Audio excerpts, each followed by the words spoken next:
현재 충격적인 일이 벌어지고 있습니다. 한국을 아랫사람 취급했던 백악관의 주인이 월스트리트의 제왕들이 대한민국 대사관 문 앞에서 무릎 꿇고 울부짖고 있기 때문입니다. 그들의 거만한 콧대를 꺾어버리는데 필요한 건 미사일도 핵무기도 아니었습니다. 판교의 연구실에서 누른 엔터키 단 한 번. 그거면 충분했습니다. 그렇다면 한국이 어떻게 전 세계를 복종하게 만들었는지 자세한 내용 살펴보도록 하겠습니다. 그날 워싱턴 DC 하늘은 지독하게 맑았습니다. 구름 한 점 없는 파란 하늘이 마치 백악관 로즈가든에 모인 수천 명의 군중을 비웃는 것 같았죠. 저는 지금 이 역사적인 순간 도널드 트럼프 대통령의 연단 바로 아래 앉아 있습니다. 제 이름은 마이클 브래들리, 백악관 수석보좌관이자 오늘 이 사태에 가장 가까운 목격자입니다. 등 뒤로 쏟아지는 뜨거운 햇살보다 제 무릎 위에 놓인 태블릿 PC가 더 뜨겁게 달아오르는 것만 같습니다. 화면에는 국가안보국과 중앙정보국이 밤새워 작성한 1급 기밀보고서, 코드명, 딥다이브가 시뻘건 경고등을 띄우며 번쩍이고 있었으니까요. 하지만 이 살벌한 경고를 봐야 할 단 한 사람. 제국의 황제는 지금 막 팡파르와 함께 위풍당당하게 연단 위로 걸어 올라가고 있었습니다. 트럼프 대통령 특유의 붉은 넥타이가 바람에 펄럭였습니다. 자신만만한 표정으로 군중을 향해 양손을 들어 보이는 그의 모습은 마치 개선장군과도 같았습니다. 그가 마이크 앞에 서자 로즈가든을 가득 메운 함성이 거짓말처럼 잦아들었습니다. 정적 속에서 대통령이 입을 열었습니다. 친애하는 위대한 미국 시민 여러분. 스피커를 찢을 듯 강렬하고 웅장한 목소리가 정원을 울렸습니다. 오늘 저는 우리 미합중국의 새로운 독립을 선언하기 위해 이 자리에 섰습니다. 1776년 우리가 영국의 폭정으로부터 정치적 독립을 쟁취했다면 오늘 우리는 동맹이라는 이름으로 위장한 기술적 종속으로부터 진정한 반도체 주권을 회복할 것입니다. 우레와 같은 박수가 터져 나왔습니다. 트럼프는 능숙하게 호흡을 조절하며 청중을 휘어잡았습니다. 그의 논리는 단순한 고집이 아니었습니다. 치밀하게 계산된, 반박하기 힘든 제국의 논리였습니다. 생각해 보십시오. 지금은 AI의 시대입니다. 인공지능은 우리의 경제이자 군사력이며 미래 그 자체입니다. 그런데 이 AI를 구동하는 핵심 심장, 반도체 칩을 우리가 만들지 못한다는 게 말이 됩니까? 우리는 설계하고 우리는 자본을 댑니다. 그런데 생산이라는 목줄을 저기 태평양 건너 작은 나라, 한국이 100% 독점하고 있습니다. 이것은 불공정한 것을 넘어 미국의 국가 안보에 대한 치명적인 위협입니다. 그는 주먹을 불끈 쥐며 허공을 갈랐습니다. 만약 내일 당장 한국이 우리에게 등을 돌린다면 우리의 미사일은 멈추고 월스트리트는 셧다운 될 것입니다. 세계 최강대국인 미국이 동맹국의 기분에 따라 생사가 결정되는 인질이 되어야 합니까?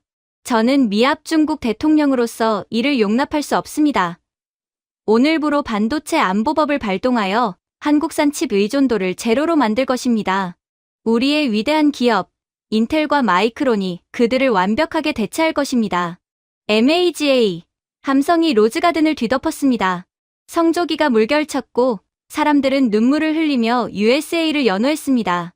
겉보기엔 완벽한 자국 우선주의의 승리이자 강한 미국의 부활을 알리는 서막처럼 보였습니다. 하지만 저는 박수를 칠 수 없었습니다. 제 손은 떨리는 채로 태블릿에 스크롤을 내리고 있었습니다. 대통령이 외치는 저 당당한 논리가 한국이라는 거대한 현실의 벽 앞에서 얼마나 무모한 도박인지를 증명하는 데이터들이 화면을 가득 채우고 있었기 때문입니다. 대통령은 지금 착각하고 있습니다. 설계도는 미국이 그릴지 몰라도 그 설계도 위를 달리는 전자가 이동하는 길을 닦는 것은 오직 한국뿐이라는 사실을 말입니다. 톨게이트를 쥔 자가 진정한 도로의 주인이라는 것을 그는 애써 외면하고 있었습니다. CIA 분석관들이 밤을 새워 작성한 보고서의 첫 번째 페이지. 그곳에는 98.2%라는 숫자가 핏빛처럼 선명하게 찍혀 있었습니다. 전 세계 AI 가속기 시장의 핵심 부품인 HBM, 즉 고대역폭 메모리 시장 점유율이었습니다. 삼성전자와 SK하이닉스 합계 98.2%.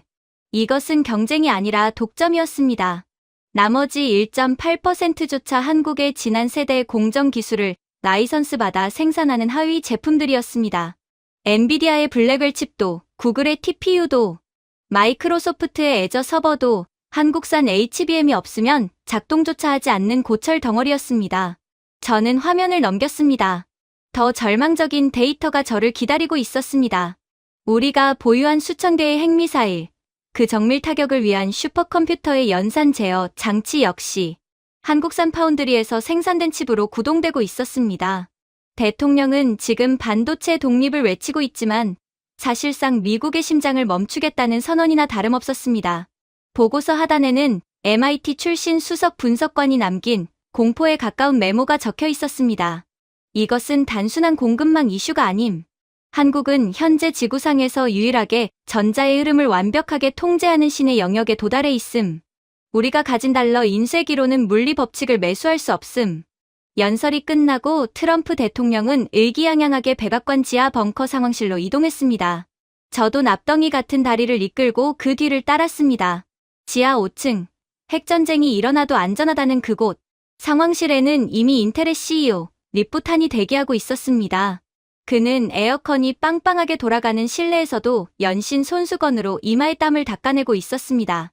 그의 뒤로는 거대한 메인프레임 서버가 우웅거리는 소리를 내며 대기 중이었습니다. 오늘 미국의 자존심을 걸고 자체 생산한 AI 칩을 시연하는 날이었습니다. 자, 리프. 전 세계가 보고 있네. 우리의 아메리카 원칩이 한국산보다 낫다는 것을, 우리가 틀리지 않았다는 것을 증명해봐. 트럼프 대통령이 리프탄의 어깨를 두드리며 재촉했습니다. 리프탄은 마른 침을 삼키며 떨리는 손으로 인텔이 야심차게 개발한 대체 칩, 아메리카 원을 메인 서버 슬롯에 장착했습니다. 가동합니다. 그의 목소리가 미세하게 갈라졌습니다. 엔터키가 눌러지고 웅하는 중저음과 함께 거대한 슈퍼컴퓨터가 작동을 시작했습니다. 상황실 정면의 초대형 스크린에 시스템 부팅이라는 녹색 글자가 떴습니다. 대통령과 국방부 장관, 그리고 참모들이 일제히 환호성을 질렀습니다. 보십시오. 됐지 않습니까? 한국 없이도 우린 할 수 있습니다. 이게 미국의 기술입니다. 트럼프 대통령이 저를 보며 으스대듯 웃었습니다. 하지만 저는 알고 있었습니다. 이 환호가 얼마나 더접는 것인지를. 태블릿 속 보고서의 기술 격차 섹션은 잔인한 현실을 말해주고 있었습니다. 한국은 이미 꿈의 공정이라 불리는 0.5나노, 즉 옹스트롬 단위의 공정에 진입해 있었습니다. 원자 하나의 크기를 제어하는 수준이었습니다. 반면 미국은 2나노 공정에서도 허덕이고 있었습니다. 위잉, 위잉, 위잉. 갑자기 서버실 안쪽에서 불길한 굉음이 들려오기 시작했습니다. 처음에는 벌떼가 날아다니는 소리 같더니 이내 이륙하는 제트기 엔진 소리처럼 퍼졌습니다. 칩의 열을 식히기 위한 냉각팬이 한계치까지 돌아가며 지르는 비명이었습니다. 스크린에 표시된 시스템 온도가 미친 듯이 치솟기 시작했습니다.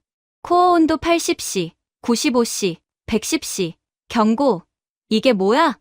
온도가 왜 이래? 리프, 뭐 하는 건가? 트럼프 대통령의 고함 소리가 굉음에 묻혔습니다. 리프탄의 얼굴은 사색이 되어 모니터를 들여다보고 있었습니다. 발열을 잡을 수 없습니다. 전력 누수가 발생하고 있습니다. 게이트 산화막이 열을 견디지 못하고 무너집니다. 냉각기 더 돌려. 액체 질소라도 쏟아부어. 안 됩니다. 이건 물리적인 문제입니다. 리프탄의 절규는 처절했습니다. 문제는 바로 누설 전류였습니다.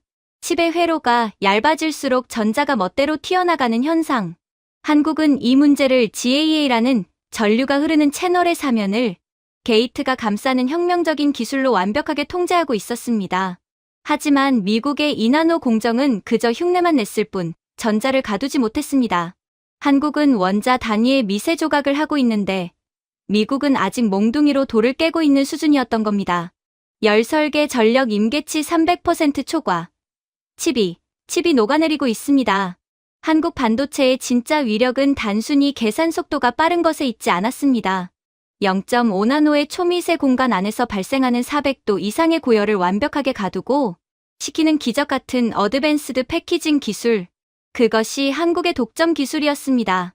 그 기술이 없는 미국 칩은 전기를 넣는 순간 연산을 처리하는 두뇌가 아니라 전기를 먹어치우는 뜨거운 핵융합로로 돌변했습니다.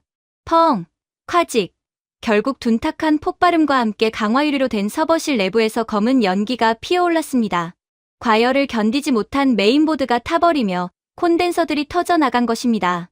화재 경보기가 울리고 스프링클러가 터지면서 벙커 안은 순식간에 아수라장이 되었습니다. 물에 젖은 리프탄은 바닥에 주저앉아 머리를 감싸 쥐었습니다. 죄송합니다, 카카. 설계도는 완벽하게 베꼈는데 그들의 공정 노하우는 훔칠 수가 없습니다.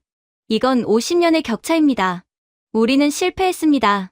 세계 최고의 반도체 기업이라 자부하던 인텔의 수장이 바닥에 엎드려 패배를 시인하는 순간이었습니다. 트럼프 대통령은 믿을 수 없다는 듯 입을 벌린 채 검게 그을린 서버실을 멍하니 바라보고 있었습니다. 그의 자존심도 저 연기처럼 타들어가고 있었습니다. 저는 태블릿을 다시 확인했습니다. 경제성 분석 항목이 눈에 들어왔습니다. 제조 수율 한국 99.9% 및 미국 20%, 한국 공장에서는 웨이퍼 한 장당 불량품이 거의 나오지 않습니다. 하지만 미국 공장에서는 10개를 만들면 8개가 쓰레기였습니다. 불량률 80%. 이것은 생산 단가가 한국의 50배에 달한다는 것을 의미했습니다. 한국은 $10에 만들 수 있는 칩을 우리는 $500에, 그것도 불량품으로 만들고 있는 셈이었습니다. 달러를 아무리 찍어내도 물리 법칙과 수율은 매수할 수 없습니다. 이것은 경제성의 문제가 아니라 재앙이었습니다. 그때였습니다. 상황실 중앙 테이블에 놓인 붉은색 한라인 전화벨이 요란하게 울렸습니다. 한국 정부로부터 온 긴급 전문이었습니다. 통신 장교가 떨리는 손으로 메시지를 스크린에 띄웠습니다. 내용은 단 한 줄, 그러나 그 어떤 핵무기보다 무거운 한 줄이었습니다. 대한민국 정부는 귀국의 일방적이고 적대적인 조치에 깊은 유감을 표하며 상호 신뢰 파괴에 따라 금일부로 모든 기술 지원 및 원격 업데이트 서비스를 무기한 중단함을 통보합니다. 서비스 중단. 트럼프 대통령은 충격에서 벗어나지 못한 채 헛웃음을 쳤습니다. 겁주려는 거야. 뻔한 수작이지. 한국 따위가 감히 미국을 상대로 전원을 내린다고? 그럴 배짱도 없는 놈들이야. 이건 협상용 블러핑이야.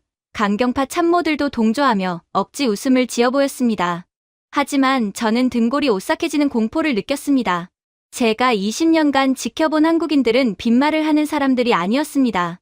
그들은 평소에는 조용하고 예에 바르지만 한번 선을 넘었다고 판단하면 뒤도 돌아보지 않고 관계를 끊어버리는 무서운 결단력을 가진 민족이었습니다. 아닙니다, 카카. 제가 처음으로 입을 열었습니다. 목소리가 떨리는 것을 막을 수 없었습니다. 저들은 협박하는 게 아닙니다. 통보하는 겁니다. 같은 시각, 지구 반대편 대한민국 판교의 삼성전자 메인 관제 센터. 그곳의 분위기는 백악관의 아수라장과는 정반대였습니다.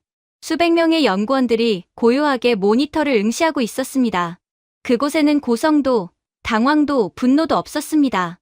오직 차가운 기계음과 타닥거리는 키보드 소리, 그리고 사무적인 침묵만이 흐르고 있었습니다. 센터장이 손목시계를 확인했습니다. 한국 시간 오전 10시 정각. 미국 측의 사과나 철회 의사는 없습니다. 인텔 칩 가동 실패가 확인되었습니다. 연구원의 건조한 보고에 센터장은 무표정한 얼굴로 고개를 끄덕였습니다. 그는 커피를 한 모금 마신 뒤 나직하게 명령했습니다. 매뉴얼대로 진행해. 예외는 없다. 책임 연구원이 메인 키보드 위에 손을 올렸습니다. 망설임은 없었습니다. 그의 손가락이 가볍게, 아주 무심하게 엔터 키를 눌렀습니다. 탁! 그 작고 경쾌한 키보드 소리 하나가 광 케이블을 타고 태평양을 건너 워싱턴을 강타했습니다. 백악관 지하 벙커 상황실의 모든 스크린이 일제히 붉은색으로 바뀌었습니다. 단순한 인터넷 접속이 끊긴 게 아니었습니다. 미 국방부의 미사일 방어 시스템, 월스트리트의 초단타, 매매 금융 시스템, 미국 전역의 전력망을 제어하는 AI 시스템의 두뇌가 멈춰버린 것입니다. 한국이 실시간으로 제공하던 최적화 코드가 끊기자 수조 개의 데이터를 처리하던 미국의 낡은 시스템들은 0.1초 만에 과부하에 걸려 비명을 지르기 시작했습니다. 통신이 안 됩니다. 펜타곤과 연결이 끊어졌습니다. 뉴욕 증권거래소 메인 서버가 다운됐습니다. 거래가 멈췄습니다. 1초에 10억 달러가 증발하고 있습니다.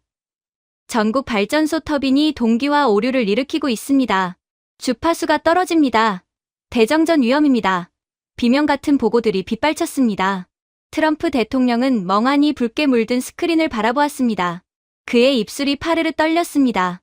자신이 무슨 짓을 저질렀는지 이제야 실감이 나는 듯했습니다. 이게 대체 무슨 일이야? 우리가 뭘 한 거지? 상황실의 조명이 불안하게 깜빡거렸습니다.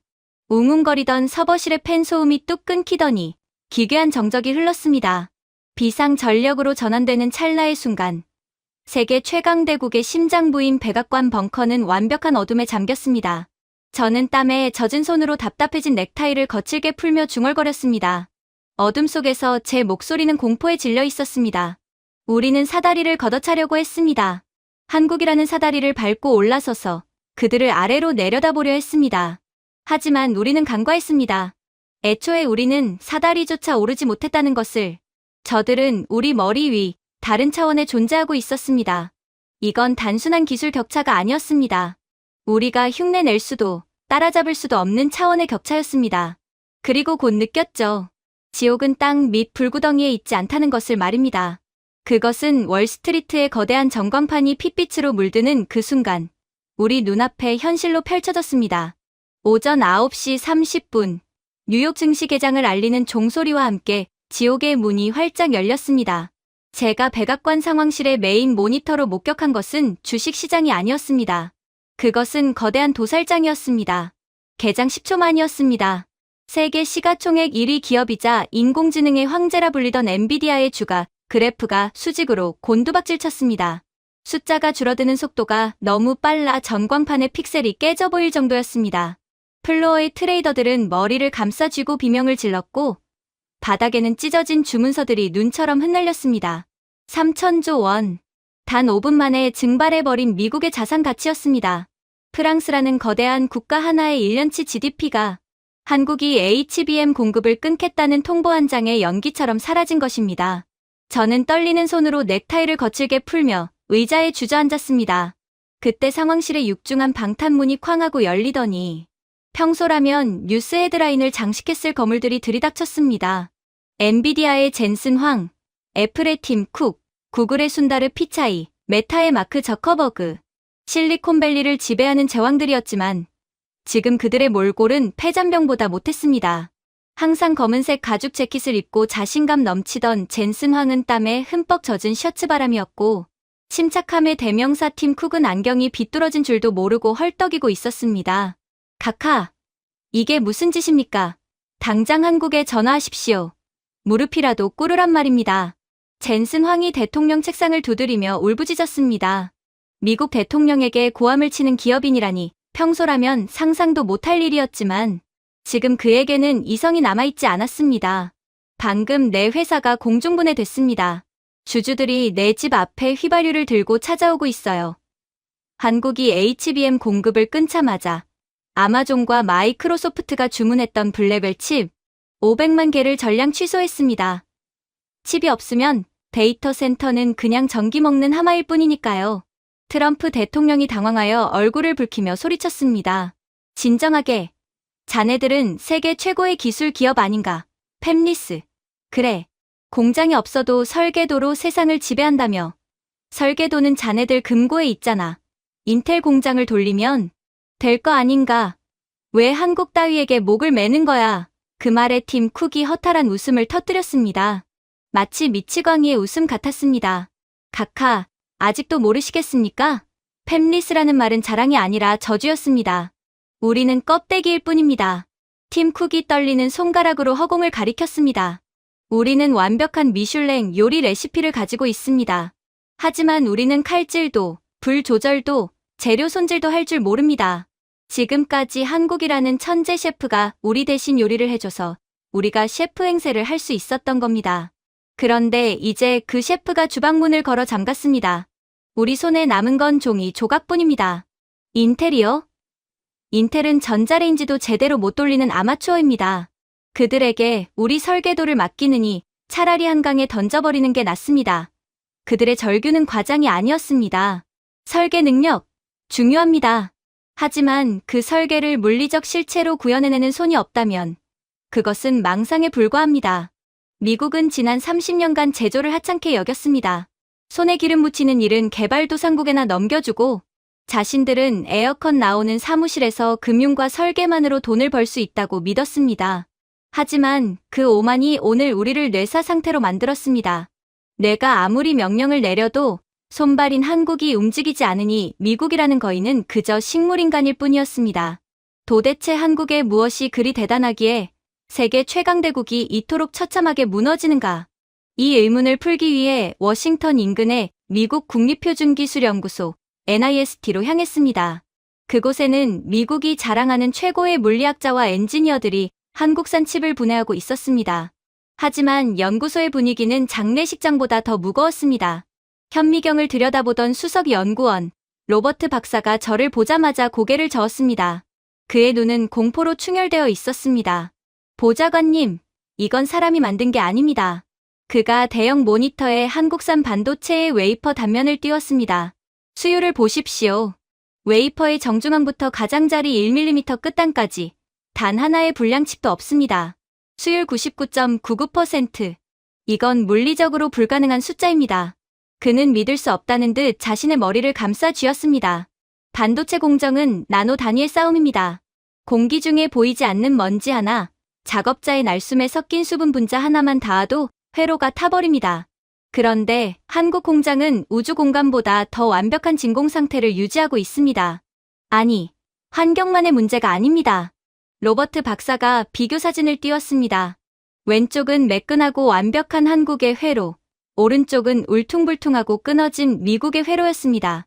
미국 엔지니어들은 매뉴얼을 따릅니다. 기계가 시키는 대로 하죠. 하지만 한국 엔지니어들은 기계가 감지하지 못하는 오차를 직관으로 잡아냅니다. 그들은 플라즈마 가스의 색깔만 보고도 온도가 0.1도 틀어졌다는 걸 알아채고 장비의 진동 소리만 듣고도 웨이퍼의 위치를 마이크로미터 단위로 수정합니다. 이건 기술이 아니라 혼입니다. 혼. 영어로는 번역조차 힘든 그 단어. 저는 자료실에서 찾아낸 1970년대 한국의 흑백 영상을 떠올렸습니다. 청계천의 좁고 어두운 공장에서 납 연기를 마시며 라디오를 조립하던 여공들. 구로공단의 쪽방에서 잠을 줄여가며 가발을 만들던 그들의 어머니들. 불량품 나오면 밥도 먹지 말라고 소리치며 기술 없이는 죽음뿐이라던 그 처절한 생존 본능. 밥을 굶어가며 50년 동안 축적해온 그 집요한 도끼가 유전자에 각인되어 오늘날 0.5나노라는 신의 영역을 정복한 것입니다. 미국의 엔지니어들이 저녁이 있는 삶을 고민할 때 한국의 엔지니어들은 경쟁에서 살아남는 법을 고민했습니다. 우리는 칩을 상품으로 만들었지만 그들은 칩에 목숨을 걸었습니다. 이 정신적 격차는 $1000조 쏟아붓는다 해도 절대 좁힐 수 없는 영원한 간극이었습니다. 기술적 공포는 여기서 끝이 아니었습니다. 로버트 박사가 다음 화면을 보여주었습니다. 그것은 마치 끓어오르는 용암을 얼음으로 가둔 듯한 기이한 형상이었습니다. 열입니다. 한국은 열조차 노예로 부리고 있습니다. 최첨단 AI 칩은 작동 시 표면 온도가 400도까지 치솟습니다.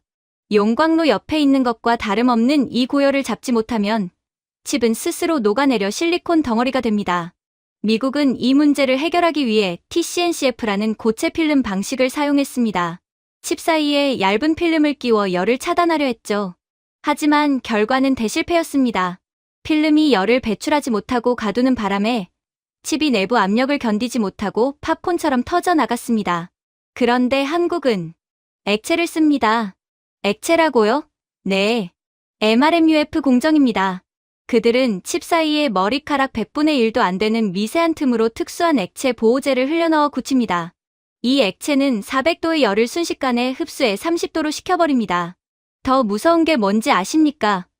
로버트 박사가 화면을 확대했습니다. 기포가 없습니다. 액체를 부으면 당연히 공기방울이 생겨야 하는데 한국 칩에는 단 하나의 기포도 없습니다. 액체의 흐름, 압력, 굳는 속도까지 완벽하게 통제했다는 뜻입니다. 그들은 반도체를 굽는 게 아닙니다. 불 속에서 도자기를 빚어내고 있습니다. 이건 과학이라기보다 마법에 가깝습니다. 한국인들의 손끝에는 신이 깃들어 있다는 소문이 월스트리트에 돌았습니다.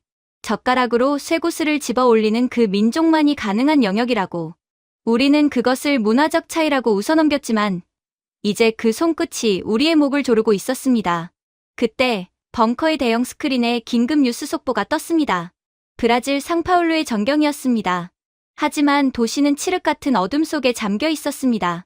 한국을 졸부 나라라고 비아냥거리며 미국의 반도체 동맹에 섰던 브라질이 한국산 전력 제어칩을 뜯어내고 미국산 대체칩을 국가 전력망, 스마트 그리드에 장착한 결과였습니다.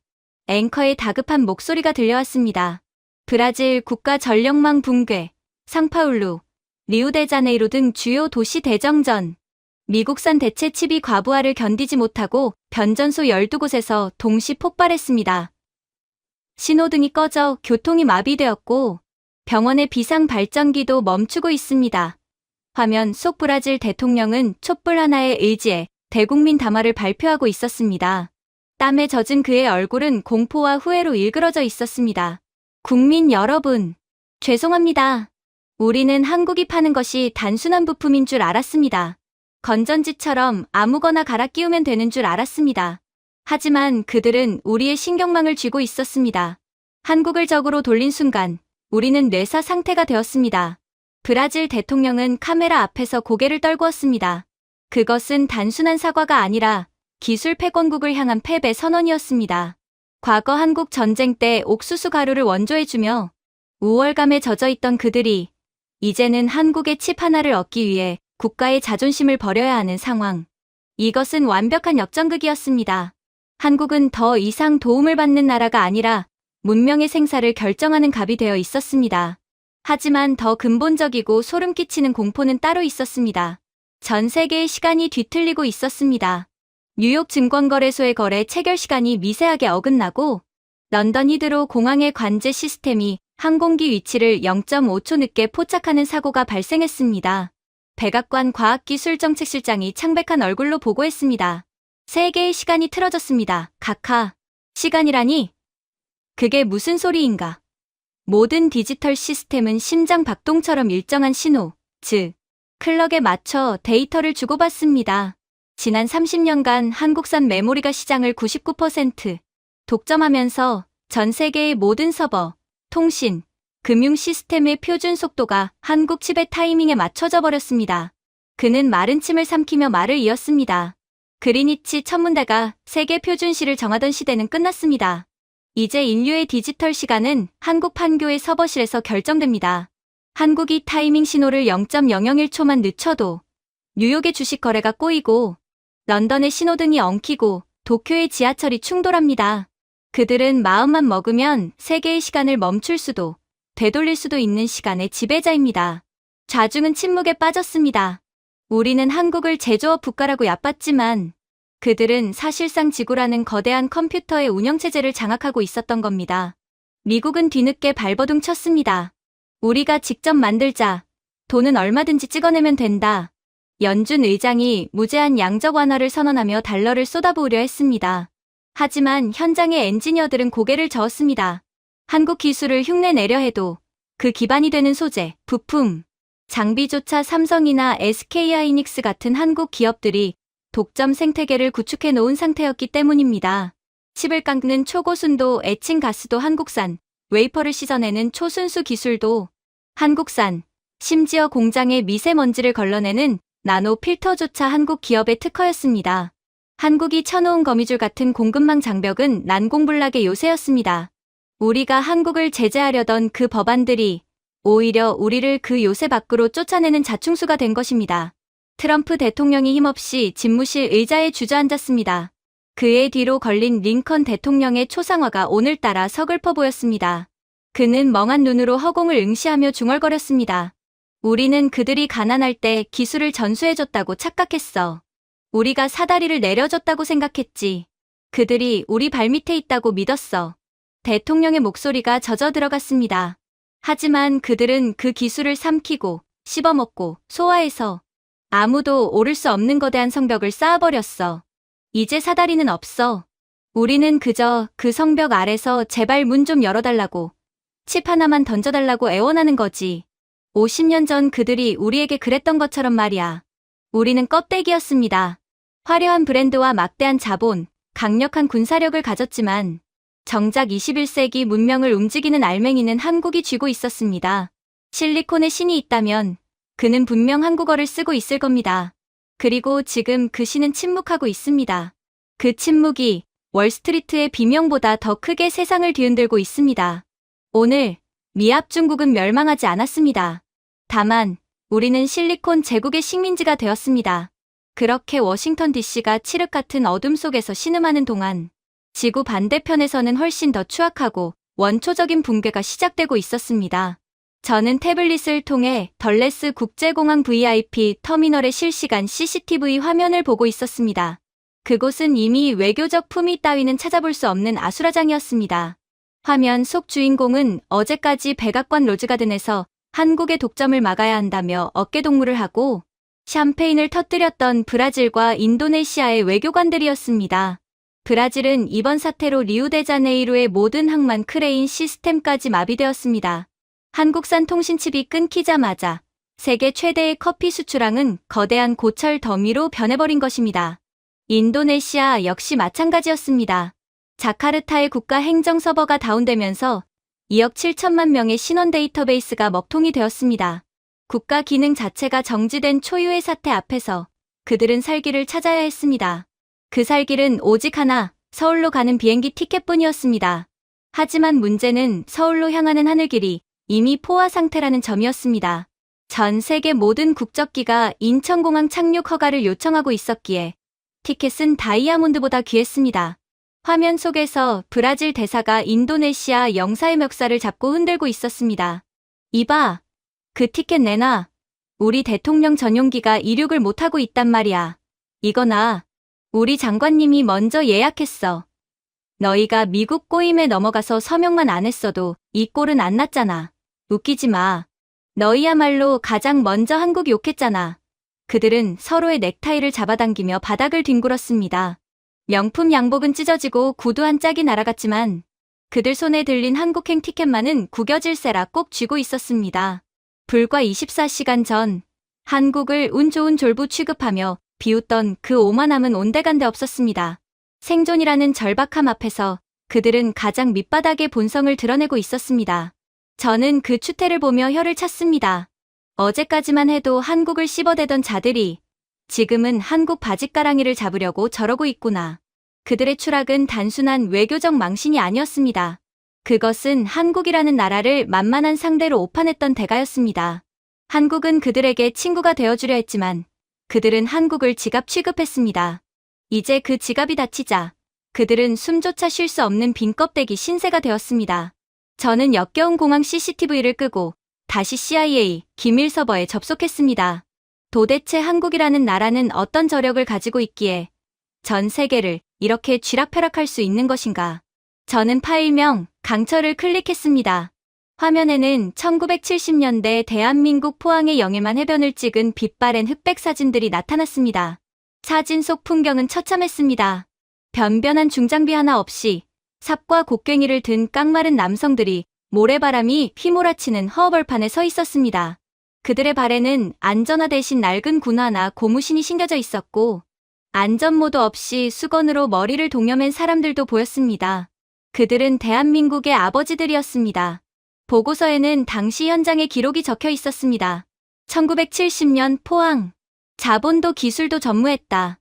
세계은행은 한국의 제철소 건설 계획을 망상이라며 차관 제공을 거절했다. 하지만 그들은 멈추지 않았다. 박태준 회장과 직원들은 공사 현장을 향해 우양우를 외쳤다. 실패하면 저 영일만 바다에 빠져 죽자는 목숨을 건 맹세였다. 다음 사진은 더욱 충격적이었습니다. 시뻘건 쇳물이 펄펄 끓는 용광로 앞에서 방열복도 제대로 갖추지 못한 작업자들이 땀을 비 오듯 흘리며 쇳물을 받아내고 있었습니다.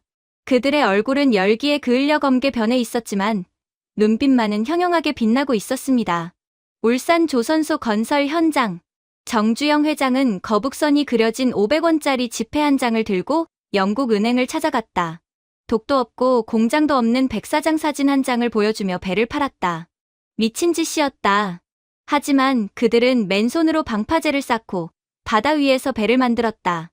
태풍이 몰아쳐 작업장이 물에 잠겨도 그들은 서로의 몸을 밧줄로 묶고 파도 속으로 뛰어들었다. 저는 전율했습니다. 지금 전 세계를 지배하는 0.5나노 반도체의 초정밀 기술은 어느 날 갑자기 하늘에서 떨어진 것이 아니었습니다.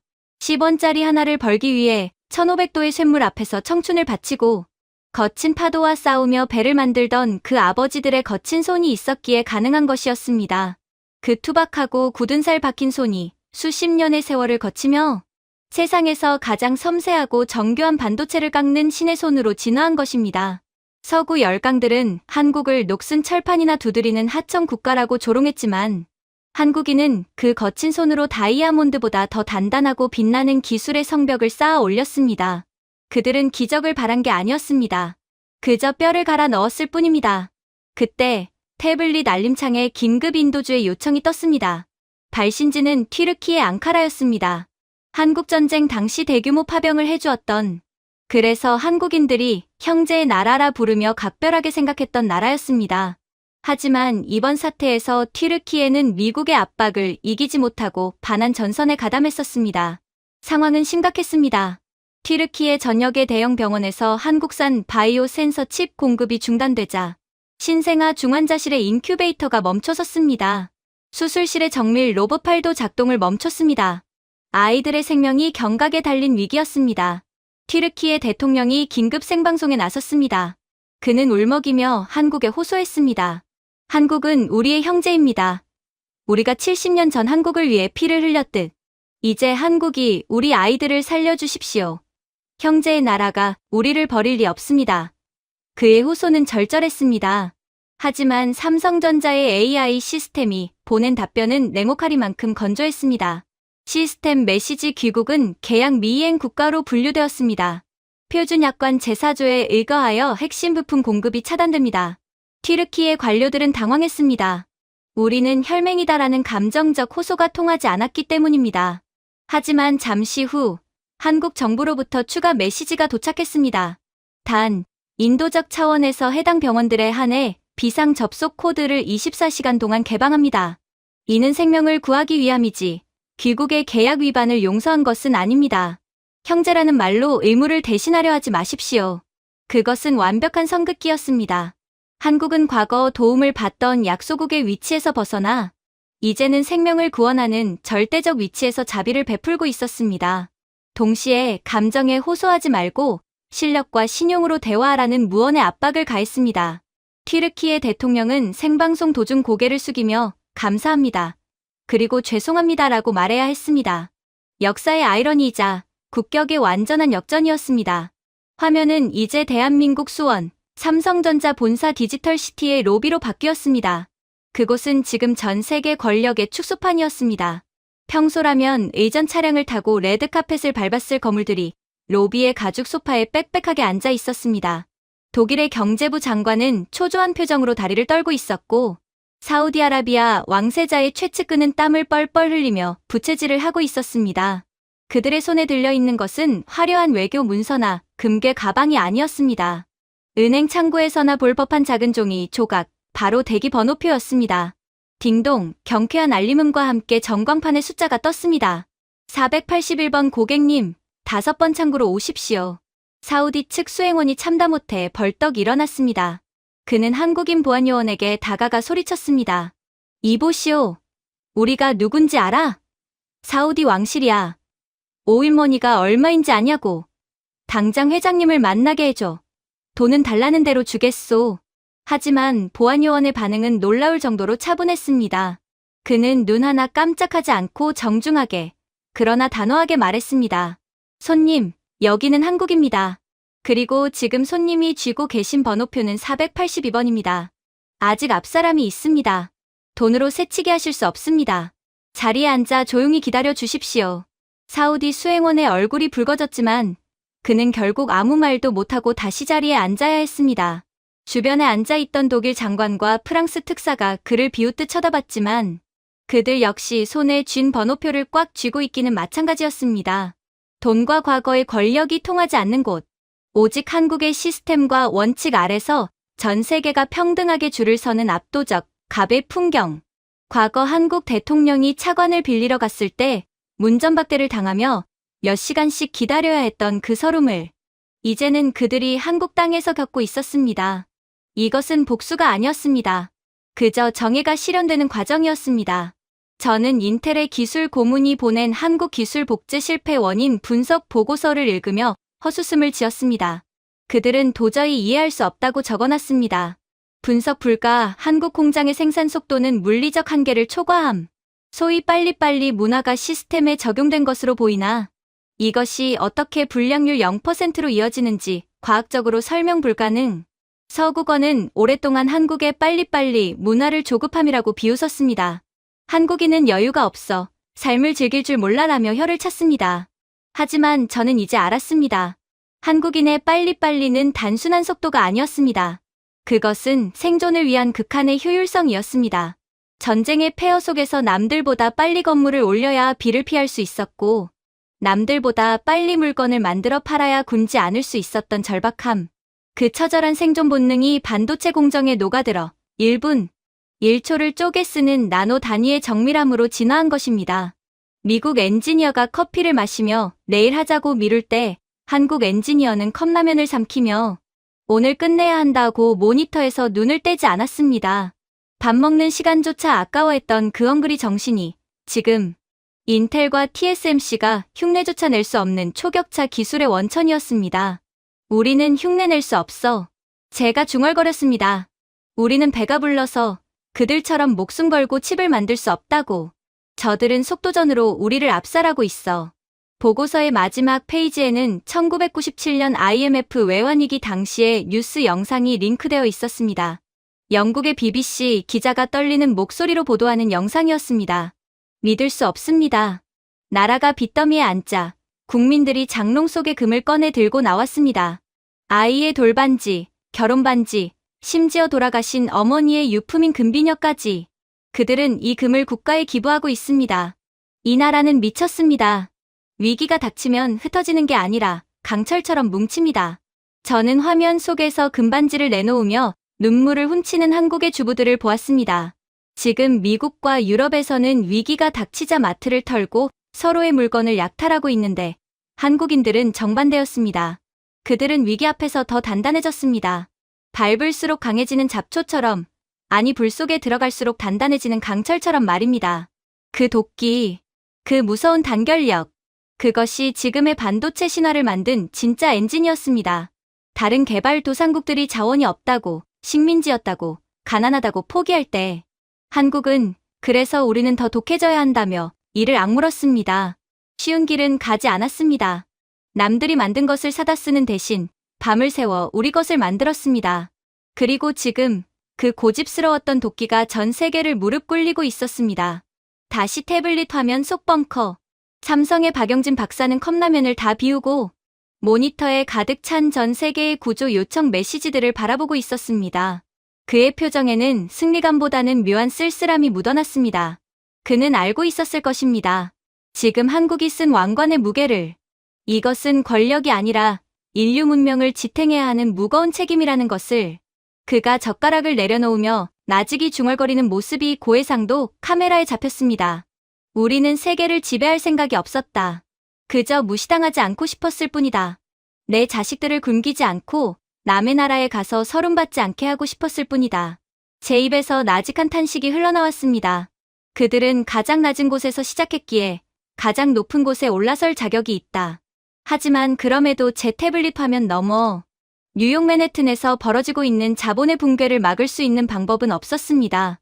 전 세계 금융거래의 90%를 차지하는 초단타 매매 시스템은 여전히 멈춰 있었고 0.001초 만에 수십억 달러를 거래하며 뉴욕을 살찌우던 이 괴물 같은 시스템의 핵심 엔진은 바로 한국산 초고속 메모리였다는 사실만으로 미국은 붕괴하고 있었거든요. 콧대 높던 월스트리트의 헤지펀드 매니저들, 평소라면 1초에 수천만 달러를 벌어들이며 샴페인을 터뜨렸을 그들이 지금은 종이와 펜을 들고 미친 듯이 소리치고 있었습니다. 21세기에 그것도 세계금융의 최첨단 심장부에서 원시적인 수기 매매를 하겠다고 아우성치는 꼴이라니. 그들이 피 묻은 손으로 적고 있는 종이 조각을 카메라로 확대해보니 기가 막힌 내용이 적혀 있었습니다. 매수 주문 삼성전자, 수량 무제한, 가격 불문. 그들은 지금 자신들의 목숨을 구해줄 유일한 동아줄이 한국 기업이라는 것을 본능적으로 알고 있었습니다. 애플도, 테슬라도, 엔비디아도 아니었습니다. 오직 삼성전자의 주식을 가진 자만이 이 지옥에서 살아남을 수 있다고 믿고 있었습니다. 자본주의의 심장이 한국의 소나기에 꽉 잡혀 비명을 지르고 있는 순간이었습니다. 저는 그 광경을 보며 소름 끼치는 전율을 느꼈습니다. 돈이 권력인 줄 알았던 우리가 기술이라는 진짜 권력 앞에서 얼마나 초라한 존재인지 뼈저리게 실감했기 때문입니다. 월가가 비명을 지르는 동안 태평양 건너 대만에서도 충격적인 소식이 들려왔습니다.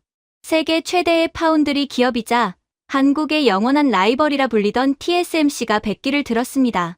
대만 총통은 긴급 기자회견을 열고 떨리는 목소리로 성명서를 낭독했습니다.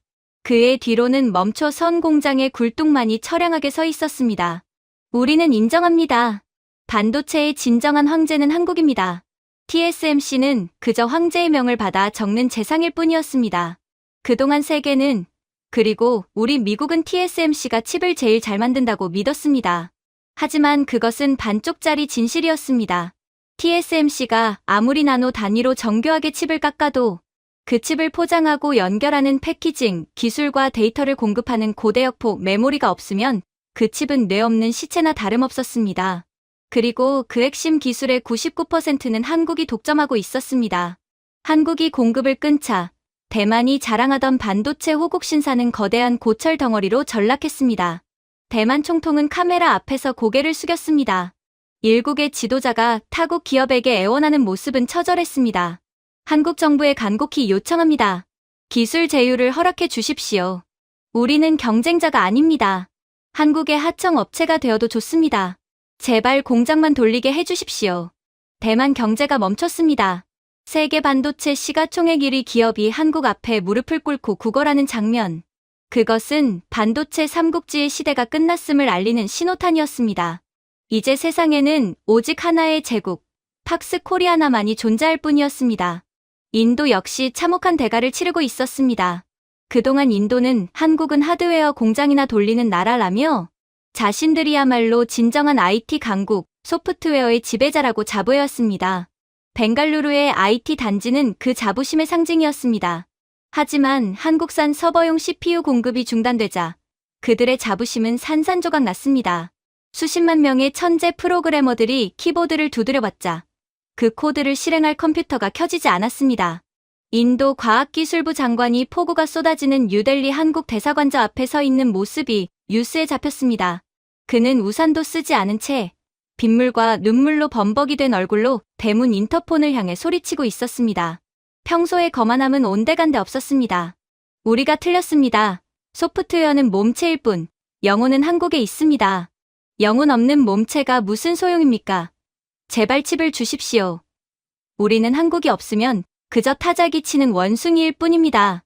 그 처절한 고백은 전 세계 개발자들의 가슴을 후벼 팠습니다. 코딩을 아무리 잘해도, 알고리즘을 아무리 완벽하게 짜도 결국 그 모든 것은 한국이 만든 0.5cm의 실리콘 조각 위에서만 춤출 수 있다는 잔인한 진실을 확인사살당했기 때문입니다. 하지만 제가 느낀 가장 큰 공포는 돈도 기술도 아니었습니다. 바로 안보였습니다. 백악관 지하 벙커에서 펜타곤과 연결된 핫라인 모니터를 보던 저는 상황판이 모두 붉은색, 오프라인으로 바뀌는 순간 심장이 멎는 줄 알았습니다. 미국의 자랑인 미사일 방어 체계, 전 세계를 감시하는 해구산 통제 시스템, 조기 경보 레이더, 이 모든 것이 먹통이 되었습니다. 이유는 단순했습니다. 이 최첨단 무기 체계들의 보안 모듈은 해킹이 불가능한 한국산 양자 암호 칩을 쓰고 있었습니다. 한국이 실시간 인증키를 갱신해주지 않자 미국의 무기들이 스스로를 잠가버린 것입니다. 적으로부터 해킹당했다고 판단하고 자폭 방지 모드로 들어간 것입니다. 저는 1950년의 한국을 떠올렸습니다. 북한의 탱크에 밀려 낙동강까지 밀려났던 나라.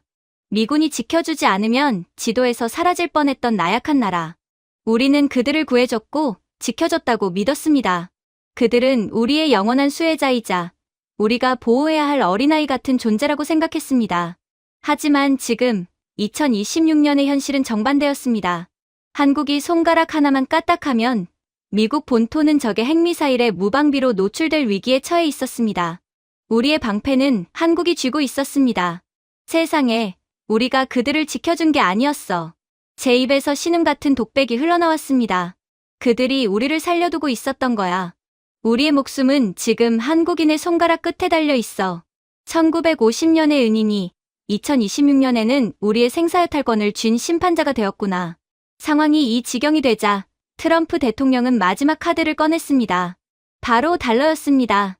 그는 한국 측 대표인 이재용 회장과의 긴급 화상회의를 요청했습니다. 연결되자마자 트럼프는 체면이고 뭐고 다 집어치우고 다급하게 외쳤습니다. 원하는 게 뭡니까? 돈입니까? 얼마를 원합니까? 1조 달러? 10조 달러? 연준을 돌려서라도 찍어주겠습니다. 백지수표를 드릴 테니 당장 시스템을 복구하시오. 우리는 돈이라면 얼마든지 줄 수 있소. 그것은 제국의 자존심을 버린 최후의 제안이자 여전히 돈으로 모든 것을 해결할 수 있다는 미국식 오만의 반로였습니다. 저는 화면 속 이재용 회장의 입을 주시했습니다. 그가 미소를 지을지 아니면 비웃을지 궁금했습니다. 10조 달러라면 한국의 몇 년치 예산에 해당하는 천문학적인 금액이었습니다. 하지만 이재용 회장의 표정은 변화가 없었습니다. 그는 조용히 그러나 단호하게 고개를 저었습니다. 대통령 각하, 1997년 저희는 귀국에게 달러를 빌리기 위해 나라의 자존심을 팔았습니다. 그때 저희 국민들은 장롱 속에 금반지를 꺼내 울면서 나라를 살렸습니다. 그의 목소리는 차분했지만 그 안에는 서슬퍼런 칼날이 숨겨져 있었습니다. 제 머릿속에 30년 전 뉴스 영상이 스쳐 지나갔습니다. 나라가 망했다는 소식에 아이의 돌반지, 결혼반지, 평생 모은 금부치를 들고 나와 헌납하던 한국인들의 모습. 그들의 눈에는 눈물이 고여 있었지만 그 눈물 뒤에는 반드시 다시 일어서겠다는 무서운 도끼가 서려 있었습니다. 그때 우리는 아이의 돌반지와 결혼반지, 평생 모은 금부치를 내놓았습니다. 그게 우리의 정신이었습니다. 그런데 지금 미국은 무엇을 내놓을 수 있습니까? 고작 종이 조각에 불과한 달러입니까? 그 종이로 무너진 자존심을 살 수 있다고 생각하십니까? 트럼프 대통령의 얼굴이 굳어졌습니다. 이재용 회장은 단호하게 덧붙였습니다. 저희는 돈이 필요한 게 아닙니다. 돈은 이미 넘치도록 벌었습니다. 저희가 원하는 건 존중입니다. 대한민국의 기술 주권에 대한 인정.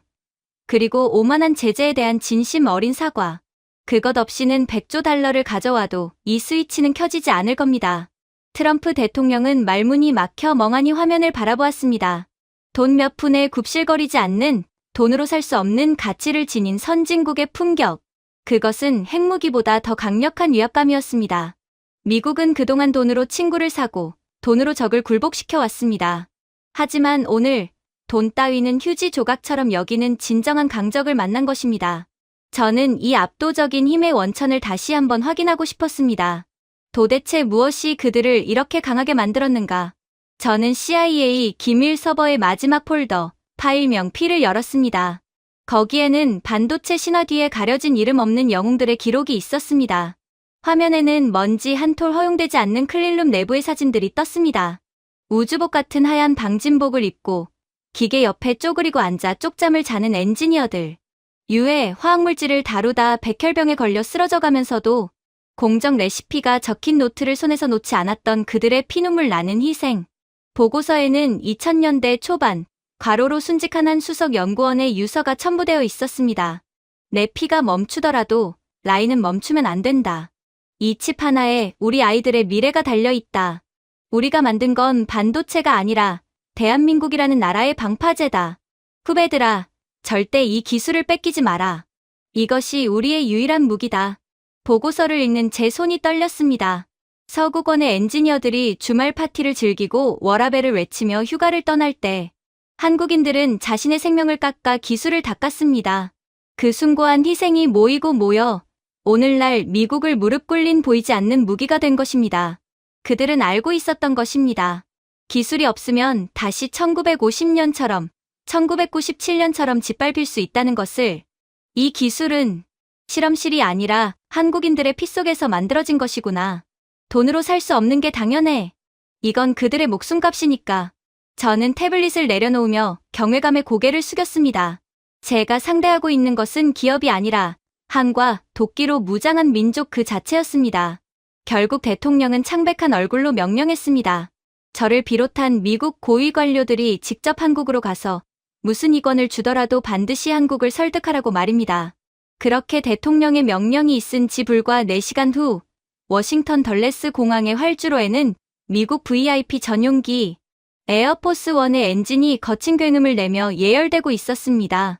평소라면 전 세계 어디를 가든 위풍당당했을 그 거대한 기체조차 오늘따라 도망치듯 서둘러 이륙 준비를 하는 모습이 처량해 보였습니다.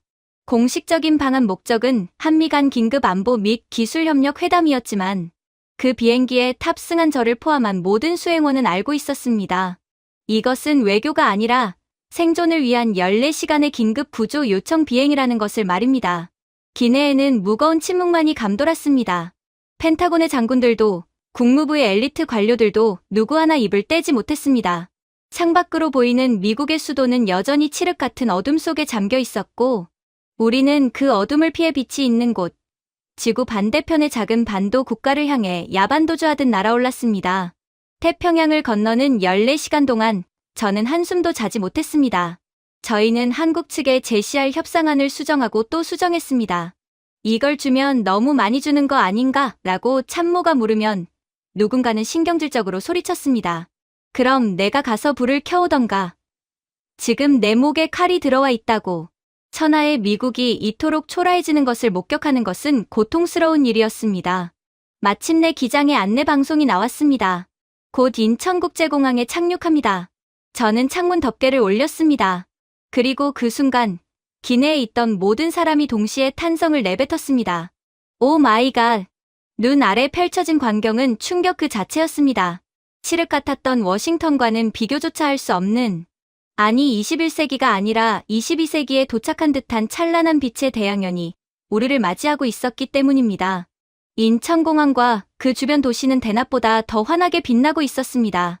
끝없이 펼쳐진 인천대교 위로는 수천 대의 자율주행 전기차들이 붉은색과 흰색의 빛을 내뿜으며 질서정연하게 흐르고 있었고 멀리 보이는 송도 국제도시의 마천루들은 오색찬란한 레이저와 홀로그램 광고판으로 밤하늘을 수놓고 있었습니다.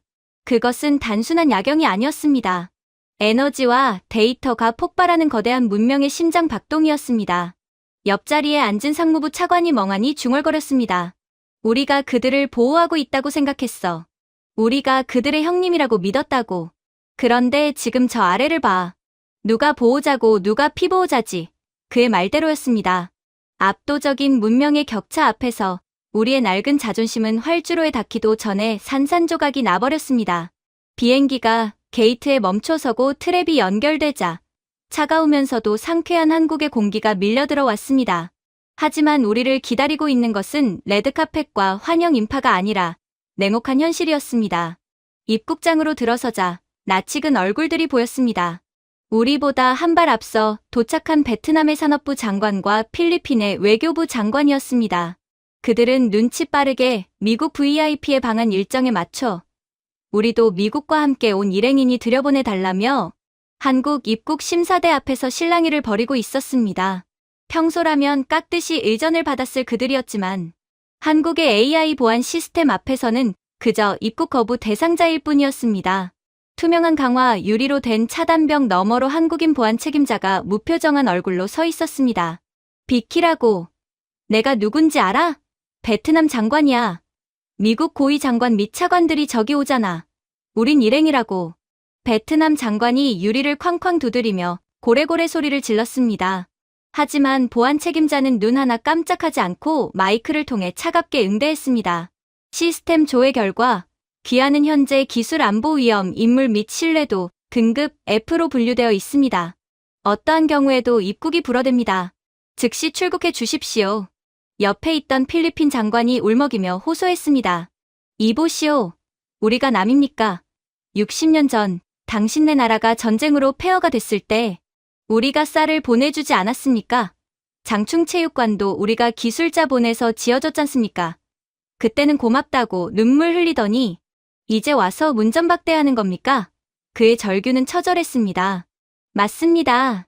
과거 그들은 한국보다 잘 살았고 한국을 도왔던 시혜자였습니다. 하지만 그들은 결정적인 순간에 오판했습니다. 한국이 피와 땀으로 기술을 쌓아 올릴 때 그들은 과거의 영광에 취해 있었고 한국이 위기에 처했을 때 미국의 편에 서서 한국을 비웃었습니다. 그 대가가 지금 이 차가운 유리벽이었습니다. 상무부 장관이 그 광경을 보고 잠시 멈칫했습니다. 베트남 장관과 눈이 마주쳤습니다. 장관님, 저희 좀 데리고 들어가 주십시오. 저희도 미국 편 들다가 이렇게 된 거 아닙니까? 그들의 애원에도 불구하고 장관은 짧게 열을 차더니 고개를 획 돌려버렸습니다. 냉혹한 국제사회에서 힘없는 패배자를 챙겨줄 여유 따위는 없었습니다. 결국 그들은 한국 땅을 밟아보지도 못한 채 공항보안 요원들에 의해 강제로 출국장으로 끌려갔습니다. 잘못했습니다. 한 번만 기회를 주십시오. 그들의 비명소리가 멀어지는 것을 들으며 저는 등골이 오싹해지는 것을 느꼈습니다. 줄을 잘못 선 자들의 말로는 이토록 비참했습니다. 우리를 태운 의전 차량은 소음도 진동도 없이 미끄러지듯 이동했습니다. 창밖으로 평택의 삼성 반도체 클러스터가 스쳐 지나갔습니다. 끝이 보이지 않을 정도로 거대한 공장들이 밤을 잊은 채 하얀 증기를 내뿜으며 돌아가고 있었습니다. 그것은 공장이 아니라 거대한 신전 같았습니다. 21세기의 신, 반도체를 모시는 웅장한 신전. 저곳에서 만들어지는 칩 하나가 없으면 미국의 미사일도 월스트리트의 돈도 멈춘다는 사실이 뼈저리게 다가왔습니다. 도착한 곳은 수원 삼성 디지털시티 깊숙한 곳에 자리한 영빈관, 승지원이었습니다. 입구에 들어서는 순간 우리는 또 한 번 압도당했습니다. 화려한 샹들리에와 금장식으로 도배된 백악관이나 유럽의 왕궁과는 차원이 달랐습니다. 한국 전통 한옥의 우아한 곡선미를 살린 단아한 건물, 정갈하게 다듬어진 소나무 정원, 그리고 어디선가 은은하게 들려오는 풍경 소리. 그곳에는 돈으로 바른 인위적인 화려함 대신 천년의 세월을 견뎌온 듯한 깊고 고요한 기품이 흐르고 있었습니다. 마당에 들어서자 이재용 회장과 한국 정부의 고위 대표단이 우리를 기다리고 있었습니다. 그들은 허리를 90도로 굽히며 쩔쩔매던 예전의 한국 관료들이 아니었습니다. 꼿꼿한 자세, 여유로운 미소, 그리고 당당하게 내미는 손. 먼 길 오시느라 고생하셨습니다. 이재용 회장의 목소리는 낮고 부드러웠지만 그 안에는 거부할 수 없는 힘이 실려 있었습니다. 급한 것은 우리 쪽이었기에 오히려 집주인이 당황한 손님을 달래주는 듯한 묘한 분위기가 형성되었습니다. 안내된 회담장에는 최고급 보이차 향기가 그윽하게 퍼져 있었습니다. 한국 측은 서두르지 않았습니다. 차 향기를 음미하며 한국의 가을 날씨에 대해 이야기하는 그들의 여유 앞에서 장관은 초조함을 감추지 못한 채 찻잔을 든 손을 미세하게 떨고 있었습니다. 심리적 주도권은 이미 완전히 넘어가 있었습니다. 마침내 찻잔이 비워지고 본론이 시작되었습니다. 장관이 마른 침을 삼키며 입을 열었습니다.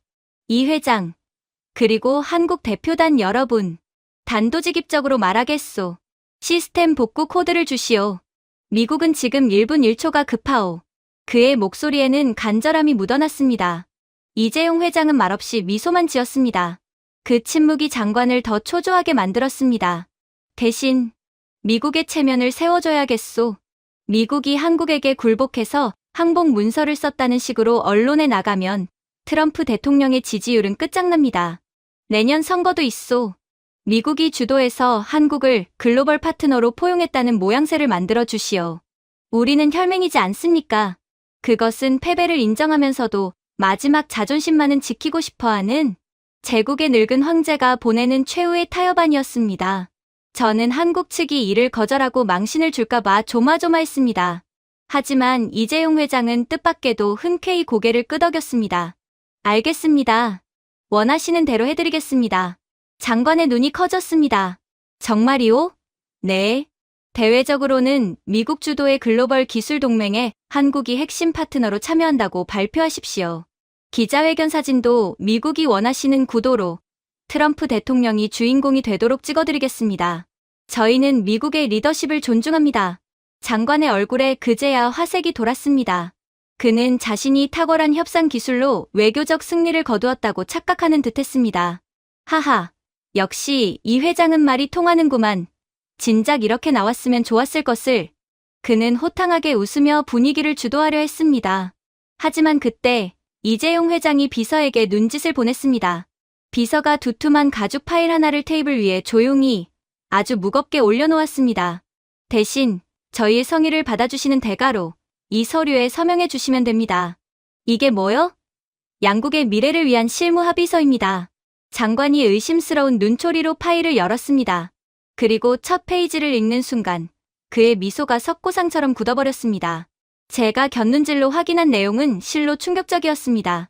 시해법권적 면세, 미국 내 존재하는 모든 한국 반도체 및 배터리 공장에 대해 향후 100년간 연방세, 주세, 지방세를 포함한 모든 세금을 영구 면제한다. 또한 미국의 환경 규제 및 노동 규제 적용을 받지 않는다. 기술 독점권, 차세대 AI, 양자 컴퓨터, 육지 통신의 글로벌 표준 특화권은 전적으로 한국 기업이 독점하며 미국은 이에 대해 어떠한 이의도 제기할 수 없다. 강제 로열티 향후 50년간 미국 정부와 기업은 한국 기업에 매년 고정된 기술 사용료로 GDP의 1%를 지급한다. 이것은 단순한 비즈니스 계약서가 아니었습니다. 사실상 미국의 미래 산업 주권을 통째로 한국에 넘긴다는 기술 식민지 조약이나 다름없었습니다. 19세기 서구 열강이 아시아 국가들에게 강요했던 불평등 조약을 21세기에 한국이 미국에게 그대로 돌려주고 있는 것이었습니다. 장관의 손이 덜덜 떨리기 시작했습니다. 이건 너무 과하지 않소? 의회가 트럼프 대통령이 승인할 리 없소. 그가 반발하자 이재용 회장은 차가운 표정으로 시계를 보았습니다. 장관님, 워싱턴의 비상 전력이 버틸 수 있는 시간이 2시간 남았습니다. 그 안에 전력이 복구되지 않으면 펜타곤의 방어 시스템이 완전히 셧다운되고 금융 데이터가 영구 삭제됩니다. 선택은 장관님의 몫입니다. 도장을 찍으시겠습니까? 아니면 미국의 멸망을 지켜보시겠습니까? 장관은 입술을 깨물었습니다. 선택권은 처음부터 없었습니다. 당장 오늘 밤 워싱턴에 불을 켜지 못하면 내일 아침 트럼프 대통령은 탄핵당하고 미국은 삼류 국가로 전락할 것이 뻔했기 때문입니다. 그는 떨리는 손으로 안주머니에서 만년필을 꺼냈습니다. 사각. 정적 속에서 펜초기 종이를 긁는 소리만이 유난히 크게 들렸습니다. 그것은 미국의 패권이 무너지는 소리이자 새로운 주인이 등극하는 소리였습니다. 좋소, 서명했소. 장관이 서류를 밀어내자 이재용 회장은 만족스러운 듯 파일을 덮어 비서에게 건넸습니다. 한국은 껍데기뿐인 명분과 사진 한 장을 미국에게 던져주고 알맹이인 신뢰와 권력, 그리고 돈을 모두 챙겼습니다. 소리 지르며 싸우는 것이 아니라 웃으면서 상대의 뼈와 살을 발라내는 것. 이것이야말로 진정한 고수의 협상이었습니다. 협상이 끝나고 오찬이 준비되었습니다. 테이블 세팅을 보던 장관과 우리 일행은 또 한 번 당황했습니다. 화려한 스테이크나 랍스터가 나올 것이라 예상했지만 테이블 위에 차려진 것은 소박한 녹그릇에 담긴 비빔밥과 보리굴비뿐이었습니다. 장관이 의아한 표정을 지으며 포크도 아닌 젓가락을 들고 머뭇거렸습니다. 그때 이재용 회장의 곁에 앉아있던 92세의 박영진 박사가 입을 열었습니다. 이 밥에 섞인 거칠고 까만 곡식이 무엇인지 아십니까? 글쎄요, 현미입니까? 건강식이군요. 보리입니다. 1960년대 저희는 쌀이 없어서 이 거친 보리로 배를 채웠습니다. 봄이 되면 쌀독이 바닥나서 덜 익은 보리를 베어다가 죽을 끓여 먹었습니다. 그것을 우리는 보릿고개라고 불렀습니다. 박 박사는 숟가락으로 보리밥을 천천히 꾹꾹 눌러 비비며 말을 이었습니다. 저희는 그 배고픔을 잊지 않기 위해 가장 중요한 손님이 오시면 꼭 이 보리밥을 대접합니다. 저희 기술의 원천은 풍요로운 자본이 아닙니다. 다시는 내 자식들에게 이 거친 밥을 먹이지 않겠다는, 가난을 대물림하지 않겠다는 그 처절한 헝그리 정신입니다. 우리가 밤을 새워 반도체를 만들 때 우리는 돈을 생각한 게 아니라 어머니의 텅 빈 쌀독을 생각했습니다. 그의 담담한 고백에 연회장은 물을 끼얹은 듯 숙연해졌습니다. 장관조차 잠시 말을 잇지 못하고 거친 보리밥을 내려다보았습니다. 미국인들은 풍요 속에서 자랐기에 기술을 비즈니스로 접근했지만 한국인들에게 기술은 생존 그 자체였습니다. 그 절박함의 차이가 오늘날의 격차를 만들었음을 그들은 보리밥 한 그릇으로 웅변하고 있었습니다. 우리는 그제야 깨달았습니다. 우리가 상대한 것은 일개 기업이 아니라 가난을 딛고 일어선 한 민족의 거대한 서사였다는 것을 말입니다. 저는 목이 메어 밥이 잘 넘어가지 않았지만 꾸역꾸역 그 보리밥을 삼켰습니다. 그것은 패배의 맛이 아니라 경의의 맛이었습니다. 오찬이 끝난 후 약속대로 한국 측은 시스템 복구 코드가 담긴 특수 USB를 미국 기술진에게 넘겨주었습니다. 백악관 과학기술팀장이 떨리는 손으로 노트북에 USB를 연결했습니다. 모니터에 녹색 진행 바가 뜨자 그가 환호했습니다. 됐다. 코드가 들어왔습니다. 이제 복구할 수 있습니다. 하지만 잠시 후 팀장의 표정이 흙빛으로 변했습니다. 식은땀을 흘리며 저를 바라보았습니다. 보좌관님, 이게 왜 그래? 작동 안 해. 작동은 합니다. 그런데 내용을 볼 수가 없습니다. 코드가 전부 블랙박스 처리가 되어 있습니다. 그게 무슨 소리야? 입력값과 출력값만 보이고 중간에 어떤 알고리즘으로 작동하는지는 3중, 4중으로 암호화되어 있어서 볼 수가 없습니다. 분석하려고 해봤지만 접근 권한 없음만 뜹니다. 이건 우리가 수정하거나 복제할 수 없습니다. 그저 실행만 시킬 수 있을 뿐입니다. 저는 소름이 돋아 이재용 회장을 쳐다보았습니다. 그는 차를 한 모금 마시며 조용히 말했습니다. 자동차를 운전한다고 해서 엔진을 분해할 줄 알아야 하는 건 아니지 않습니까? 미국은 그저 운전만 하십시오. 정비와 업그레이드, 그리고 엔진 오일 교체는 저희가 알아서 하겠습니다. 아, 물론 유상으로 말입니다. 등골이 오싹해졌습니다. 겉으로는 기술 공유처럼 보였지만 실상은 완벽한 기술 종속이었습니다. 엔진룸을 열 수 없는 차는 주인의 허락 없이는 고칠 수도, 개조할 수도 없습니다. 미국은 이제 한국이 허락하는 범위 내에서만 숨 쉴 수 있는 존재가 된 것입니다. 우리는 시스템을 돌려받았다고 생각했지만 실제로는 목줄을 건네받은 것이나 다름없었습니다. 모든 일정이 끝나고 장관은 만족스러운 표정으로 영빈관을 나섰습니다. 자신의 주머니 속에 든 것이 빈 껍데기라는 사실을 애써 외면한 채 그는 수많은 기자들의 카메라 앞에서 이재용 회장의 손을 잡고 흔들었습니다. 한국은 미국의 위대한 친구입니다. 오늘 우리는 더욱 강력한 동맹을 맺었습니다. 미국이 해냈습니다. 이재용 회장 역시 온화한 미소로 화답했습니다. 그렇습니다. 친구로서 돕는 것은 당연한 일입니다. 한국 대표단은 끝까지 정중하게 예의를 갖춰 우리를 배웅했습니다. 오만함도 갑질도 없었습니다. 하지만 그 겸손함 뒤에는 너희는 이제 영원히 우리 손바닥 아니다라는 서늘한 자신감이 깔려 있었습니다. 다시 에어포스원에 오르며 저는 창밖으로 보이는 서울의 야경을 내려다보았습니다. 여전히 찬란하게 빛나는 그 불빛들이 어쩐지 이전과는 다르게 보였습니다. 우리는 웃고 있었지만 제 입에서 씁쓸한 독백이 흘러나왔습니다. 우리는 오늘 영혼을 팔아 빛을 샀다. 이제 세계의 주인은 완전히 바뀌었다. 비행기가 이륙하자 멀리 수원 삼성 본사의 로고가 푸르게 빛나고 있었습니다. 그것은 마치 새로운 제국의 탄생을 알리는 깃발처럼 보였습니다. 우리는 졌습니다. 완벽하게. 그리고 영원히. 명분은 챙겼지만 미래는 잃어버린 미국의 밤하늘 위로 한국의 별이 떠오르고 있었습니다. 그렇게 미국 기술진이 한국으로부터 건네받은 암호화된 블랙박스 코드가 담긴 USB를 백악관 지하 벙커의 메인 제어 서버에 꽂는 순간이었습니다. 그 작은 금속 조각이 포트에 맞물리는 딸깍 소리가 마치 사형 선고를 기다리는 죄수의 심장 소리처럼 벙커 안을 울렸습니다. 수십 명의 엔지니어와 장관들, 그리고 트럼프 대통령까지 모두가 숨을 죽인 채 모니터를 응시했습니다. 화면에는 복잡한 알고리즘이나 코드 대신 단 하나의 간결한 실행 버튼만이 붉게 깜빡이고 있었습니다. 그것은 마치 너희는 그저 운전만 하라던 이재용 회장의 차가운 목소리가 시각화된 것 같았습니다. 백악관 과학기술팀장의 손가락이 마우스 위에서 미세하게 떨렸습니다. 그는 저를 한번 쳐다보았습니다. 그 눈빛은 두려움이었습니다. 이 버튼을 누르면 빛은 돌아오겠지만 미국의 자존심은 영원히 꺼진다는 것을 그도 알고 있었기 때문입니다. 제가 묵묵히 고개를 끄덕이자 그는 마침내 결심한 듯 버튼을 눌렀습니다. 그 순간 기적 같은, 아니 공포스러울 만큼 압도적인 일이 벌어졌습니다. 위성 화면을 통해 전 세계가 지켜보는 가운데 지구의 밤이 바뀌기 시작했습니다. 창밖으로 보이는 워싱턴 DC의 가로등들이 마치 도미노가 넘어지듯 동쪽에서 서쪽으로 순차적으로 켜지기 시작했습니다. 칠흑 같은 암흑 속에 죽은 듯 엎드려 있던 백악관의 하얀 외벽이 다시 투광 조명을 받아 빛을 발했고 저 멀리 링컨 기념관과 국회의사당의 돔 위로 서치라이트가 쏘아 올려졌습니다. 워싱턴에 빛이 돌아오자마자 세계 경제의 심장인 뉴욕, 월스트리트의 증권거래소도 재개장을 알리는 종을 울렸습니다. 하지만 그 종소리는 이전과 완전히 다른 의미로 울려 퍼졌습니다. 개장과 동시에 전 세계의 투자 자금이 마치 거대한 해일처럼 혹은 블랙홀에 빨려 들어가는 빛처럼 단 하나의 방향으로 쏠리기 시작했습니다.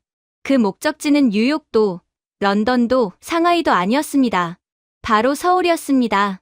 다우 지수와 나스닥이 폭락하며 붉은색 하락 곡선을 그리는 동안 지구 반대편 한국의 코스피 지수는 그래프를 뚫고 나갈 기세로 수직 상승했습니다. 트럼프 대통령이 서명한 이면 합의의 효력이 즉시 발휘된 것입니다. 미국 내 한국 공장의 영구적인 면세 혜택과 천문학적인 기술 로열티 수입이 보장되자 삼성전자와 SK하이닉스의 주가는 인류 역사상 전례 없는 속도로 폭등했습니다. 월가의 거물들은 이제 더 이상 애플을 사라거나 테슬라를 보라고 외치지 않았습니다. 전화기를 붙잡고 핏대를 세우며 고객들에게 소리쳤습니다. 한국 기업이 아니면 투자 가치가 없습니다. 지금 당장 포트폴리오를 전부 한국으로 옮기십시오. 삼성을 사지 않으면 당신의 자산은 휴지 조각이 됩니다. 수십 년간 한국 시장을 괴롭혔던 코리아 디스카운트라는 망령은 완전히 사라졌습니다. 분단국가라는 이유로 재벌 중심이라는 이유로 저평가받던 시절은 끝났습니다. 대신 그 자리에는 한국 기업이라는 이유만으로 무조건적인 신뢰와 가치를 인정받는 코리아 프리미엄의 시대가 열렸습니다. 뉴욕의 트레이더들이 한국어 사전을 펴놓고 기업 공시를 해석하려 애쓰는 모습을 보며 저는 씁쓸한 혼잣말을 뱉었습니다. 우리는 열심히 종이 쪼가리에 불과한 달러를 찍어내지만 그들은 대체 불가능한 가치를 찍어낸다. 돈은 거짓말을 하지 않는다. 가장 안전하고 가장 강력하고 가장 미래가 있는 곳. 돈은 본능적으로 서울로 흐르고 있다. 이 거대한 변화의 물결은 경제를 넘어 문화와 교육 현장이라는 가장 보수적인 곳까지 덮쳤습니다. 불과 며칠 전 한국 입국을 거부당하며 공항에서 쫓겨나는 굴욕을 맛봤던 베트남, 필리핀, 인도네시아 등 개발도상국들의 태도는 하룻밤 사이에 180도 바뀌었습니다. 각국의 교육부 장관들은 새벽 긴급회의를 소집하고 떨리는 목소리로 지시를 내렸습니다. 당장 교과 과정을 개편해 제2외국어 필수 과목을 영어에서 한국어로 변경한다. 한국 유학만이 우리 아이들이 살 길이다. 현지 뉴스 화면에는 충격적인 장면들이 실시간으로 송출되었습니다. 학교 교실의 쓰레기통에 영어 교과서가 버려지고 학생들이 서툰 발음으로 안녕하세요, 감사합니다, 존경합니다를 연습하는 모습이었습니다. 칠판에는 BTS나 K-드라마가 아닌 반도체, 초격차 같은 한국어 단어들이 적혀 있었습니다. 과거 한국 가서 돈 벌어와라. 한국 남자에게 시집가라며 무시하거나 도구로만 생각했던 그들이 이제는 한국어 교재를 들고 밤새 공부하며 한국 기술을 배워오는 것이 진정한 애국이라고 가르치고 있었습니다. 그것은 단순한 한류 열풍이나 부러움이 아니었습니다. 한국을 배우지 않으면 도태된다는 생존의 공포이자 식민지와 전쟁이라는 가장 밑바닥에서 시작해 세계의 정점에 오른 나라에 대한 경외심이었습니다. 아메리칸 드림의 시대가 저물고 바야흐로 코리안 드림의 시대가 도래한 것입니다. 그렇게 모든 임무를 마친 저도 모르게 한국으로 다시 발걸음을 옮겼습니다. 남산타워에 올랐죠. 발 아래 펼쳐진 서울의 야경은 마치 보석함을 엎어놓은 듯 찬란하게 빛나고 있었습니다. 차가운 밤바람이 불어왔지만 그 풍경이 주는 열기는 뜨거웠습니다. 저는 태블릿을 꺼내 CIA 아카이브 깊숙한 곳에 저장된 1953년의 서울 항공사진을 띄웠습니다. 흑백 사진 속 서울은 처참했습니다. 폭격으로 무너진 건물, 앙상한 뼈대만 남은 다리, 판자촌 사이를 헤매는 헐벗은 아이들. 희망이라곤 찾아볼 수 없는 잿더미 그 자체였습니다. 저는 태블릿 속의 폐허와 제 눈앞에 펼쳐진 2026년의 최첨단 미래 도시를 번갈아 보며 오버랩시켰습니다. 같은 장소라고는 믿을 수 없는 기적. 도대체 어떤 힘이 이토록 짧은 시간에 이토록 거대한 변화를 만들었단 말인가. 70년 전 이 도시는 잿더미였다. 자원도, 기술도, 희망도 없었다. 심지어 나무 한 그루조차 제대로 남아있지 않았다. 도대체 무엇이 그들을 이렇게 만들었는가? 제 입에서 나직한 독백이 흘러나왔습니다. 그것은 햄버거를 먹으며 풍요롭게 자란 우리는 절대 가질 수 없는 한이라는 이름의 에너지였다. 짓밟힐수록 강해지고 굶주릴수록 독해지는 그 무서운 생명력. 내 자식에게만큼은 이 가난을 물려주지 않겠다는 피 맺힌 절규가 모여 이 기적의 도시를 쌓아 올렸다. 우리는 그들의 기술을 흉내낼 수는 있어도 그들의 영혼은 흉내낼 수 없다. 같은 시각, 화려한 승리의 주역인 삼성의 박영진 박사는 샴페인이 터지는 연회장이 아닌 서울 동작구에 위치한 국립서울현충원을 찾았습니다. 수행원도 없이 홀로 찾은 그곳은 고요했습니다. 그는 비틀거리는 걸음으로 묘역을 올라갔습니다. 그곳에는 일제강점기에 징용에 끌려가 고초를 겪다 한국전쟁 때 전사한 아버지와 평생 구로공단에서 미싱을 돌리다 폐병으로 돌아가신 어머니가 잠들어 있었습니다. 박 박사는 묘비 앞에 섰습니다. 그의 거친 손에는 세계를 쥐락펴락했던 최신 0.1나노 반도체 칩 하나와 대통령으로부터 받은 최고 등급의 훈장이 들려 있었습니다. 그는 떨리는 손으로 훈장과 칩을 차가운 묘비 위에 올려놓았습니다. 그리고 7순이 넘은 세계가 우러러보는 거인이 아이처럼 무릎을 꿇고 흙바닥에 머리를 박으며 오열하기 시작했습니다. 아버지, 어머니, 보고 계십니까? 그의 울음소리가 고요한 묘역에 울려 퍼졌습니다. 어깨가 격하게 들썩였습니다. 남의 나라 설거지나 한다고, 냄새난다고 무시당하던 우리가 이제 세계를 먹여 살립니다. 미국 대통령이 제 앞에서 고개를 숙였습니다. 더 이상 우리 아이들은 배고프지 않습니다. 더 이상 남의 눈치 보지 않습니다. 아버지, 제가 약속 지켰습니다. 우리가 해냈습니다. 그것은 단순한 성공의 보고가 아니었습니다. 평생 가슴속에 맺혀있던 응어리를 토해내는 회원의 의식이었습니다. 자신을 갈아 넣어 자식을 먹이고 나라를 일으켰던 부모 세대에게 바치는 세상에서 가장 숭고하고 뜨거운 헌사였습니다. 그의 눈물이 메마른 땅을 적시는 동안 밤하늘의 별들은 그 어느 때보다 밝게 빛나며 그를 위로하고 있었습니다. 다음 날 아침, 이재용 회장의 외신 기자회견이 열렸습니다. 전 세계 수백 명의 기자들이 구름처럼 몰려들었습니다. 카메라 플래시가 소나기처럼 터지는 가운데 한 미국 기자가 손을 들고 날카로운 질문을 던졌습니다. 회장님, 한국이 미국의 기술 패권을 가져갔습니다. 이제 한국이 세계를 지배할 것입니까? 새로운 제국이 되어 우리를 억압할 겁니까? 질문에는 두려움과 경계심이 섞여 있었습니다. 이재용 회장은 온화한 미소를 지으며 고개를 저었습니다. 우리는 지배에 관심 없습니다. 그의 대답은 뜻밖이었습니다. 그는 단상에 놓인 반도체 웨이퍼를 들어 보이며 차분하게 말을 이었습니다. 서구 세계에게 기술은 남을 정복하고 찌르는 칼이었을지 모릅니다. 총과 대포로 영토를 넓히는 수단이었겠지요. 하지만 우리 한국인에게 기술은 굶주린 가족을 먹여 살리는 밥이었습니다. 그의 눈시울이 붉어졌습니다. 우리는 누구를 지배하기 위해 이것을 만든 것이 아닙니다. 그저 살기 위해, 살아남기 위해, 그리고 다 함께 잘 살기 위해 만들었습니다. 우리는 그저 밥값을 했을 뿐입니다. 앞으로도 우리는 칼이 아닌 밥으로서 인류에게 기여할 것입니다. 그의 말에 소란스럽던 회견장은 물을 끼얹은 듯 숙연해졌습니다. 힘으로 남을 누르는 패권주의가 아닌 널리 세상을 이롭게 한다는 한국 특유의 홍익인간 정신. 무력이 아닌 덕과 실력으로 인정받는 진정한 리더 국가의 품격이 전 세계에 생중계되었습니다. 기자들은 질문을 멈추고 하나둘 자리에서 일어나 박수를 보내기 시작했습니다. 그것은 두려움이 아닌 진심 어린 존경의 박수였습니다. 그렇게 저는 마지막으로 서울의 아침거리를 걸었습니다. 지하철역으로 부지런히 출근하는 직장인들, 가방을 메고 깔깔거리며 등교하는 학생들, 새벽 시장에서 김이 모락모락 나는 국밥을 파는 상인들, 그들의 표정에는 거만한 승리감 대신 오늘도 치열하게 자신의 삶을 살아가는 성실함과 활기가 묻어 있었습니다. 그들은 자신들이 어젯밤 세계를 구했다는 사실조차 모르는 듯했습니다. 하지만 그 평범함이야말로 한국을 지탱하는 가장 위대한 힘이었습니다. 세계는 다시 돌아갑니다. 하지만 축은 이동했습니다. 이제 인류의 표준 시간은 영국의 그리니치 천문대가 아니라 한국의 반도체 클럭에 맞춰 흐릅니다. 가장 어두운 밤을 지나온 자들만이 가장 찬란한 아침을 맞이할 자격이 있습니다. 제가 준비해온 내용은 여기까지입니다. 끝까지 시청해주셔서 진심으로 감사드리며 여러분들의 구독과 좋아요, 알림 설정은 영상 제작에 큰 힘이 됩니다. 이상 세모튜브였습니다.